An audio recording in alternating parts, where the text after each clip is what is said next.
Hello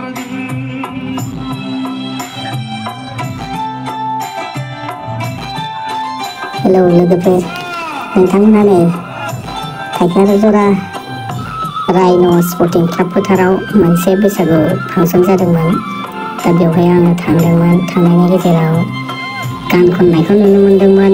जोंना नै बिटिआरनि मानाव गेदेर डाक्टर सांग्रां ब्रह्म OST प्रमद बर' सारनि बिथाङा गावनि गोसोजों जोबोर मोजां मेथाइ खननानै रंजाहोबाय मानसिफोरखौ। लांदां बैसागुनि प्रग्रामाव बिथाङा खननानै जायाबाबो गावनि गारांखौ एसे बोनानै होबाय, बैसागुजों गोरोबनाय मेथाइ खननानै होबाय आरो। दा गानखौ नोंथांमोननो गासिबो फुलखौ होजोबनो हायाबाबो ससे होबाय आङो साउन्डखौ। दा ओरैबायदि जोबोद मोजां रंजादों मानसिफ्रा बिथांनि गान खननायखौ मोजां मोननानै। ओरैबायदि रंजाफादों, हौवा हिन्जाव उन्दै गेदेर बयबो मोसाफादों। बेजों लोगोसे कम्पिटिसनबो जादोंमोन बे दिनखालिनो। साननिफ्राय जायै नैबे माखासे ग्रुप डेन्सार मोसानायमोन, बिसोरो कम्पिटिसननि बादायलायनाय मोसानाय। बिथांमोनहाबो मोसानानै दिन्थिबाय। दा बेवहाय प्राइजखौ होदोंमोन बिथां मानाव गेदेर सारानो बेवहाय प्राइजखौ होनाय जादोंमोन। First prize, second prize, third prize, fourth prize मोनब्रै प्राइज होनाय जादोंमोन आरो। दा बेवहाय फार्स्ट प्राइजआ 51,000मोन, सेकेन्ड प्राइजआ 25,000 माने 25,000, थार्डआव 15,000, ओमफ्राय फर्थआव जाहैबाय 10,000मोन आरोना। बिथांमोनहा मोसानानै दिन्थिनानै अडियेन्सफ्रा जायखौ सायख'दों बिथांमोनानो प्राइजखौ बासि मोनलांबाय। फार्स्ट, सेकेन्ड, थार्ड, फर्थ नै बिसोरबो मोसाखावरि बादायगिरिफोरमोन।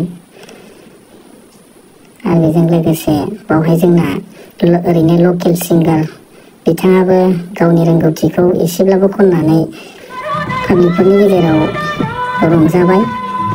बिथांनि खननायखौ बयबो मोजां मोननानै नायदों।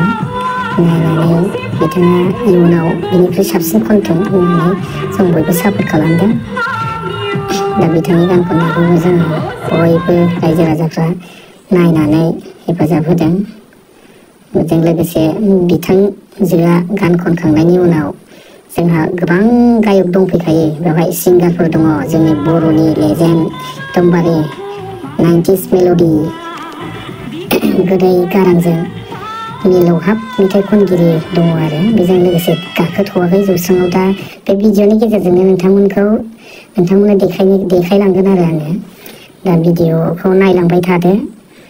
आं गासैबो भिडिअखौनो फुल आं जाय भिडिअखौ थांनायाव आं खेबनो मोन्दोंमोन, केपचार खालामनो मोन्दोंमोन, बे भिडिअखौ गासैखौबो फारि आं नैबे भिडिअनि गेजेरजोंनो देखायलांजोबगोन। बिथांजोआ गान खनगासिनो।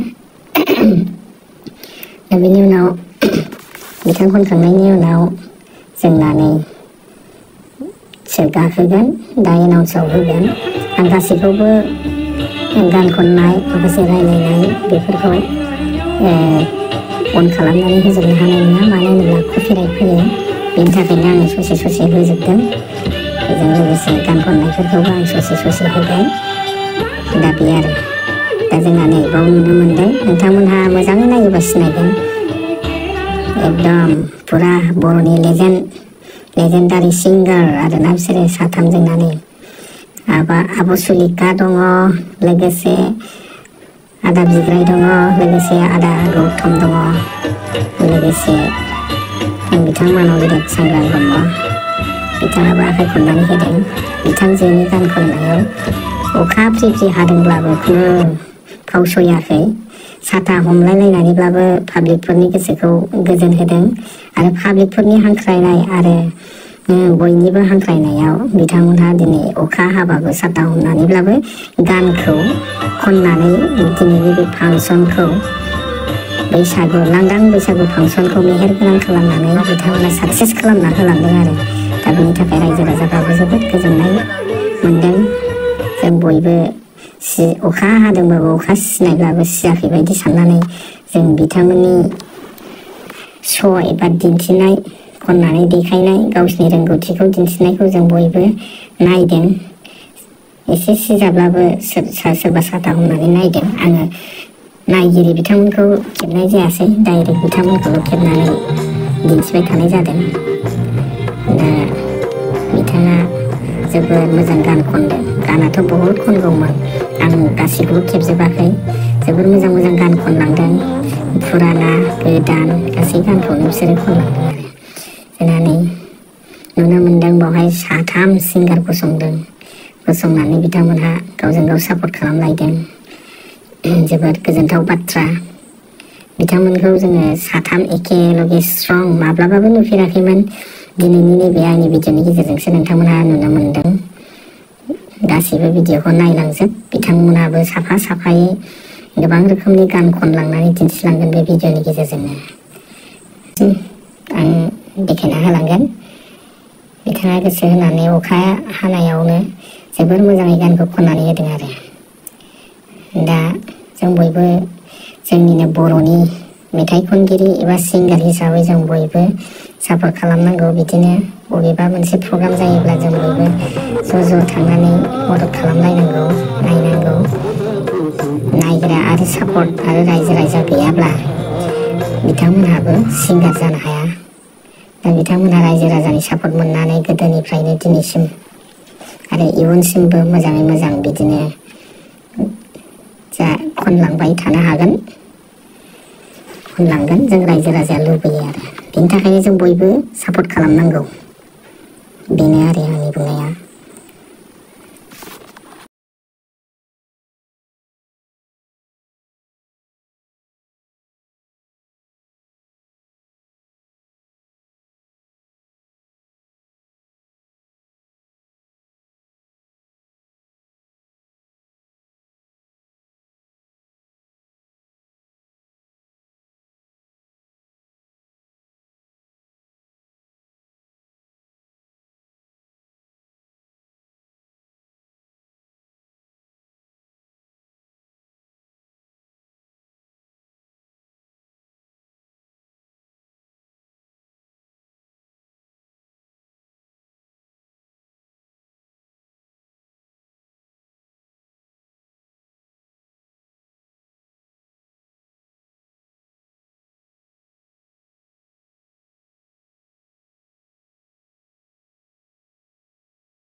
बिनि उनाव जोंना नै आदा गौतम गाखोफैबाय।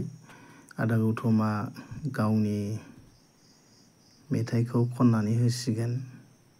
मिउजिक दामनाय लोगो लोगो मोसानायफ्रा आजां गाजां ओरैबो थानो हाया ओरैबो थानो हाया होननायनि खनना होबाय जोंना आदा गौतमा। मेथाइखौ एसे खोनासंनानै लादो।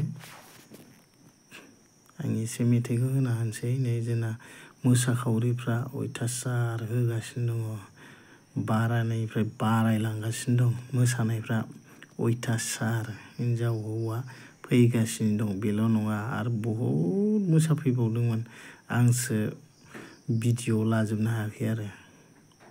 गोबां मानसिफोर केमेरा खेबनाय मोसानाय ओरैबायदि। दा बयबो मोजां मोनदों, बयबो सापर्ट खालामदों। दिनै बर'नि गागु गोदोनि खनगिरि बिथांमोनहानो जौस्राङाव गाखोफैनाय लोगो लोगो बयनिबो गोसोआ मोजां मोनदों आरो। गोदान गोजाम गाना बिसिनाव दंजोबो दिनै। बिनि थाखायनो जों बयबो बिथांमोना मा गान खनगोन मा दिन्थिलांगोन जों बेखौ नेनानै दङमोन। बिनि थाखायनो जोङो बयबो ज' बेवहाय रंजाफैदों आरो। दा खनलांबाय।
बिथाङा गोबां गान खनो।